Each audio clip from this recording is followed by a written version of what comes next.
Cubic ஈக்குவேஷனை எப்படி solve பண்ணுறதுன்னு பார்ப்போம்.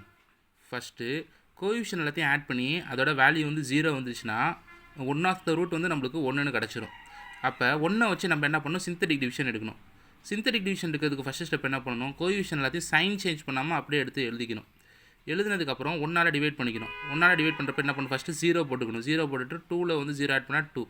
அப்புறம் 1ஐயும் 2ஐயும் மல்டிப்ளை பண்ணால் நம்மளுக்கு 2 வரும். -9ஐயும் 2ஐயும் ஆட் பண்ணால் நம்மளுக்கு -7 வரும்.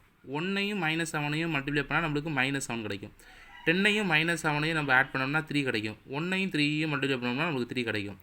ரெண்டுத்தையும் ஆட் பண்ணால் நம்மளுக்கு 0 கிடைக்கும். ரிமைண்டர் 0 வந்துச்சுன்னா நம்ம எடுத்துருக்க ரூட் வந்து கரெக்ட்னு அர்த்தம். நெக்ஸ்ட்டு எக்ஸ் க்யூபில் இருக்கிற வேல்யூவா ஃபஸ்ட்டு இருக்கிற வேல்யூ இப்போ வந்து எக்ஸ் ஸ்கொயர் எழுத ஆரம்பிக்கணும். அப்போ 2x ஸ்கொயரு -7x + 3 = 0ன்னு எடுத்து எழுதியிருக்கோம். நெக்ஸ்ட்டு இந்த இதை நார்மலாக நம்ம வந்து எப்படி குவாட்ரேட்டிக் ஈக்குவேஷன் சால்வ் பண்ணுவோம் அப்படி சால்வ் பண்ண வேண்டியது தான். எக்ஸ் ஸ்கொயரோட கோஎஃபிஷியனையும் கான்ஸ்டன்ட்டையும் நம்ம மல்டிப்ளை பண்ணால் நம்மளுக்கு கிடைக்கிற வேல்யூ வந்து 6.